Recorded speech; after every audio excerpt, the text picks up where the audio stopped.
Okay. Where were we? Okay, there's no save in this game, as far as I can tell. Get up and continue onwards.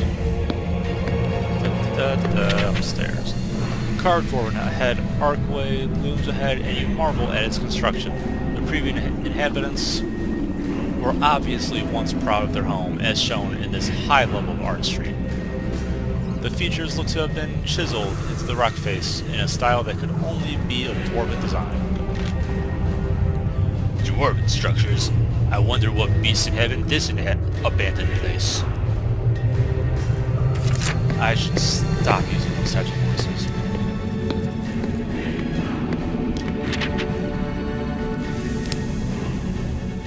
You enter the dwarven entrance hall.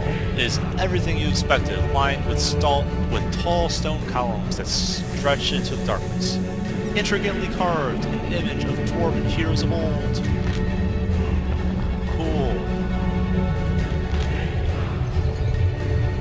I sense nothing living here.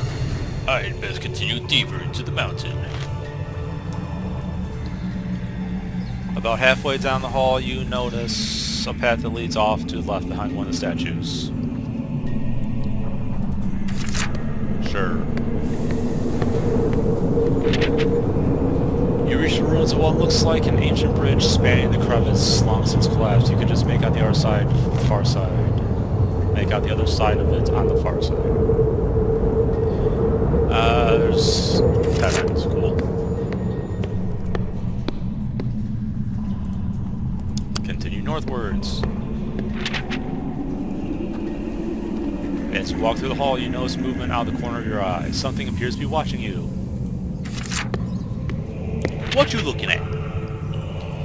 Quickly you chase it right past the columns. As you reach another hall, you hear a scampering off to the left, followed by a high-pitched shriek. Was it a goblin off in the distance? Yeah, let's investigate this. You step behind one of the giant statues and find some old bones among some rocky debris, which look like they have come from a small creature long since dead. You suspect the sound was probably a rat, as there's a small hole in the wall. You're about to turn around when you find a scrap of parchment. Cool, a map. This is useful and also colorized for some reason. On it is drawn a map of Darkwood Forest. While the interior of the map is not shown, it does label the dwarven village of Stonebridge to the north and a tower to the south belonging to someone called Yaztromo. You doubt this is useful to you.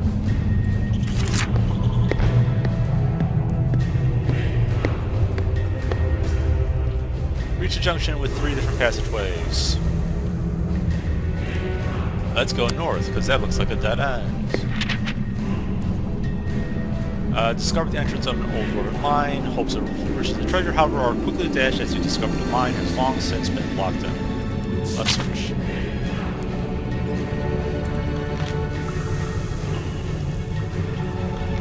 Oh, I got bit. Rock grubs. So is this what these guys look like, I guess?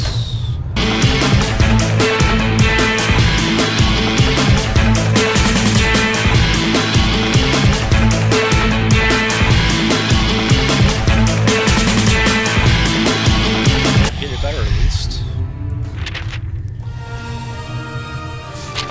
You fall back against the cave wall, exhausted from the surprise battle. Having decided you've had enough of this worthless dead ends, you leave the cave-in. Eeny, meeny, miny, go. You continue along the passageway heading east. Soon you come across another junction. On the east you see a door. I don't care about doors, I'm looking for spiders. You enter another room guarded by stone statues. The statues in this room look like fearsome dwarven warriors. 2 exits. Door to the left, door to the right. To the right has someone talking. I wonder who that is behind the right door. Well, let's go find out. You try the handle, turns, you enter the room. As you look around, you hear mischievous chattering. You swing around to see two goblins leering at you. Before you have time to react, the two creatures are upon you!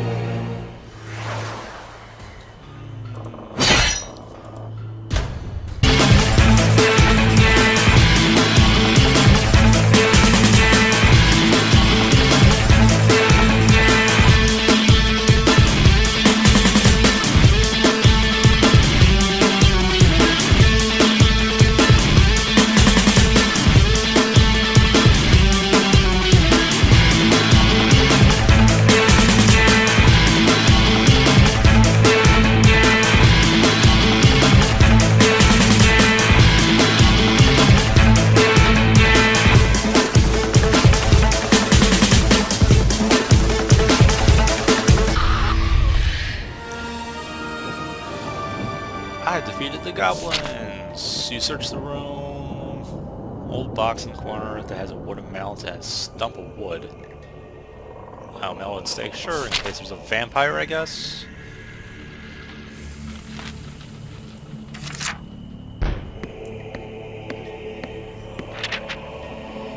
You carry on through the passageway and enter into another room with similar size. This room is splendidly decorated with polished marble floor and rough walls. There are a number of paintings hanging on the wall, and a dwarven woman is staring at them intensely, giggling madly. Her hair is unkempt, and her clothes are ragged. Her eyes are sunken and tired, as though she has not slept for weeks. At her feet are an assortment of strange trinkets, small bones, teeth, gold pieces, bits of half-eaten food, and splintered pieces of wood. Some of these objects have been placed underneath various paintings. Master, look what Samuel has brought for you today, she murmurs. Why would a dwarf be freely allowed to wander around here on her own? So I can just ignore her. Let's talk. Yes, the dwarf who she's talking to. She tries to stifle fits of giggling, then bursts into peals of shrieking laughter. Why, Samuel is talking to the master, of course. Her eyes dart around the room as she chuckles to herself. Then she nods. The master is always here, there, everywhere. You ask who the master is. Suddenly the giggling stops. The voice coming out of Thamiel's mouth is no longer her own, but that of a deep baritone of a man. You know who the master of this mountain is, adventurer. Suddenly your feet slide across the floor towards one of the paintings, as though being pulled by magnets. You come face to face with one of the paintings, that of Zagor himself.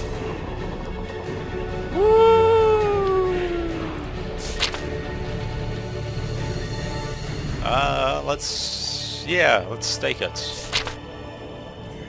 What are my options for that? As you attack the portrait, you feel a wrench of pain in your wrist. You are forced by some unseen power to drop the spike. Whoops.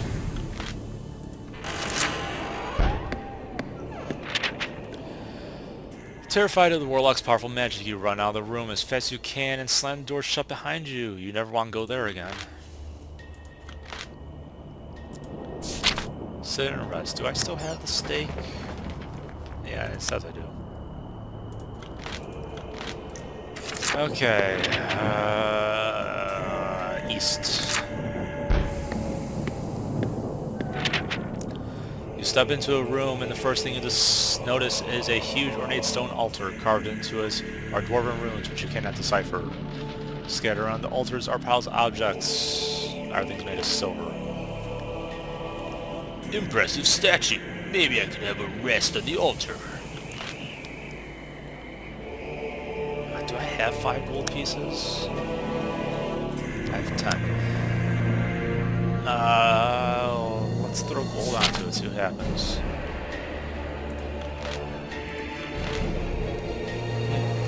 Okay.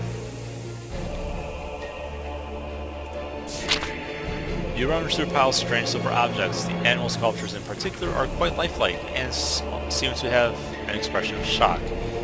There are goblets, daggers, yada yada yada. Take a key. Cool. Let's... Yay, I have a new silver weapon. Let's not sit on there. Because I will turn silver, which I'm sure is an achievement, but I don't care. Stairwell, there's a door. Sure, let's open it, you know. Try to handle, and it opens.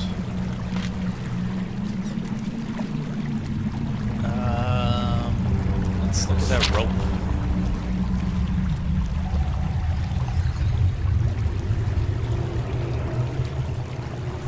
Okay, so this normal looking rope turned to snakes. Yay, low roll. As the rope tightens around you, you squirm and struggle to reach for your weapon. Quickly, but carefully, you slice the rope, and it falls to the ground, still twitching as though alive. The enchanted rope is finally disposed of. If only I could tame that rope. That will come in very useful when dealing with large prey.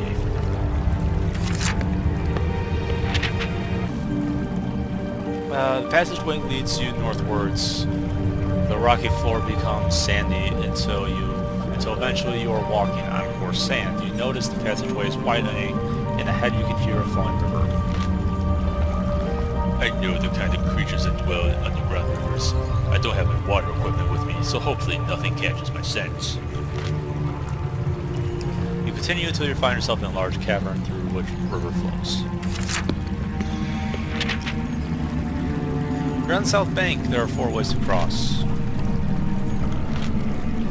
To your left, a rusted bell bears the sign, ferry service 2 gold pieces, please ring.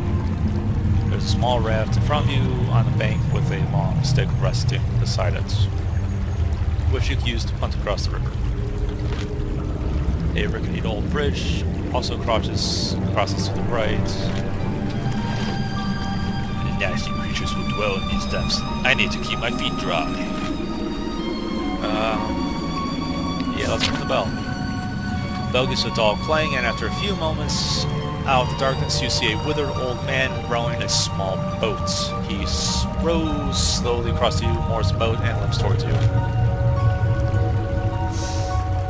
Speak. The ferryman asks for 3 gold pieces. When he protests at the price, he mumbles some flimsy excuse about inflation. He begins to get angry.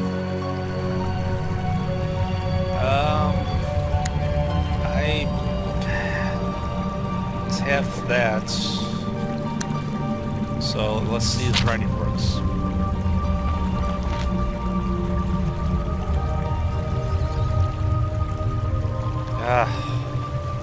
What's the point of being fearsome if threatening doesn't work? This attack. You want to say he's a were-rat?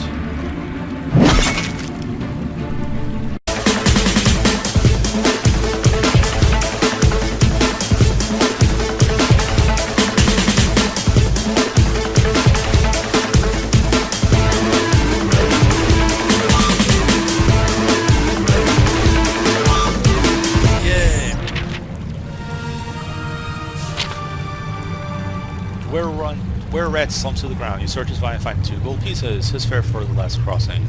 You curse him for trying to overcharge you. You decide to take the fare for yourself. Cross the river. And I'm here again. You row yourself across the river. Ferryman's boat appears to cut through the vast moving water flow with ease. As you moor the boat on the north bank, you look back at the body. It's vanished. Okay. You're now standing at the north bank of a large underground cavern. The most striking thing is a massive structure to the north, built into the cave wall itself. It emanates a feeling of dread as it looms over the riverbank. To the right of the huge structure is a smaller but still imposing building, and yada yada yada. I read this all last parts. That is the doggy. Let's check that out. Let's see what happens if I actually am nice to him.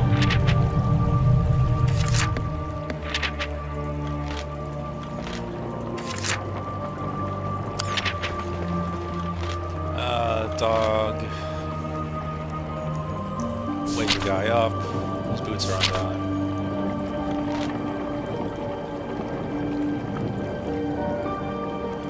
Thanks for the chats, bro.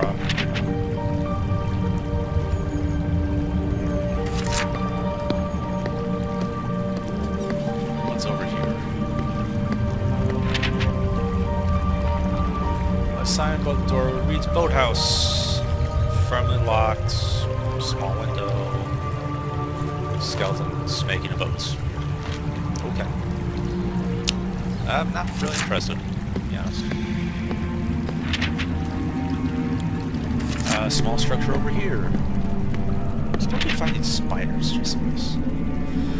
You follow the faint sandy path leading to an imposing building in the cave wall. While not as large as the building to the north, it is nonetheless magnificently grand. It towers above you, and you cannot help but wonder how on Titan the thing was built. Atop the steps is a heavy stone door that seems solid. Try to open it. Heaving open the door, it grinds against the floor in protest. Entering, you find yourself in an opulently decorated room. You are overwhelmed by the sight of thousands upon thousands of bottles lining shelves of the room. Fine carved furniture is placed strategically about the chamber. And some chick as well. Waiting for you inside is a tall woman wearing a long dark gown and spiked crown. Welcome, Wanashu. I am Oriana, the Keeper of Souls. You don't know me. Or maybe you do. I can never remember. But rest assured your player does. Do not be alarmed. I am here to help. Hey. Very Deadpool-esque. My player knows. What's that supposed to mean?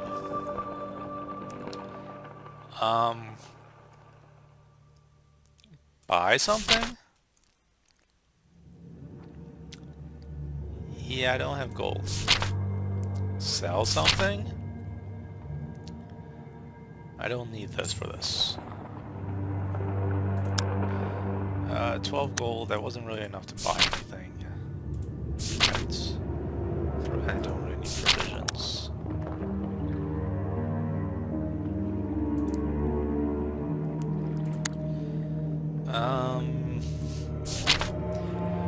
What can you tell me about Domain of the Dead? You ask the Soul Keeper. She pauses for a moment, but her face remains expressionless and without emotion. Yeah, that's the same. Means the same thing. A place cursed by Zagor. A place cursed by Zagor, created to provide an army of restless souls, each of which will endlessly guard his inner sanctum. I find it to be a useful location to be near, considering my line of work. However, I'm not without my own protection. Many so-called heroes have become nothing more than tortured spirits to guard the Warlock's treasure.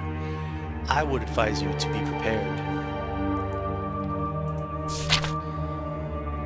Zagor is rumored to have a hoard of treasure. Do you know anything about it? You ask Oriana. She raises an eyebrow quizzically, then answers. Ah, yes, of course. The Warlock guards his treasure well. It is kept under lock and key within a magical treasure chest. He never keeps the 3 keys with him, instead choosing to cast a spell on them. Each key is securely guarded, and changes position within the mountain each time someone enters. The more keys used to open the chest, the greater the reward within. Okay, so I have 1 key, and the other keys are randomly generated. That's cool. I guess I'm done. You bid the Soul Keeper goodbye. Her presence makes you somewhat uneasy, and you are eager to leave. Goodbye, Wanushu. I know we shall meet again. If not during this adventure, then during your next one. Now understanding what she means, you leave for the large structure.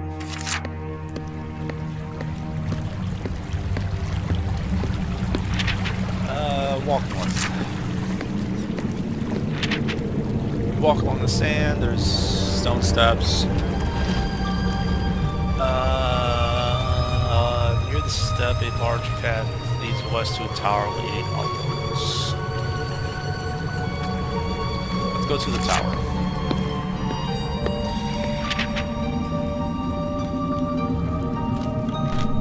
as you're about to climb the steps, you suddenly feel angry about being here within FiretopMountain chasing some fake quest.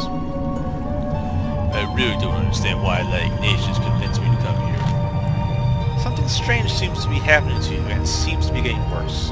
Your anger and frustration increases. This place is affecting you somehow. -1 luck. Great. Well, I mean, I could just keep going. Nah, let's not. I feel much calmer now that I've left that tower. That was a strange feeling. Let's go to the foreboding building. You follow the steps leading up into the looming building. Looking upwards, you occasionally see golden glints on the ceiling. You wonder if there's a gold vein running through the ceiling of the cavern. The golden glints begin to disappear, followed by a high-pitched shrieking and heavy sound of leathery wings. I'm just looking for a Spider-Man. Spider-Man. That wasn't gold, but bat's eyes. Giant bat attack. Ugh, 3 bats, okay. This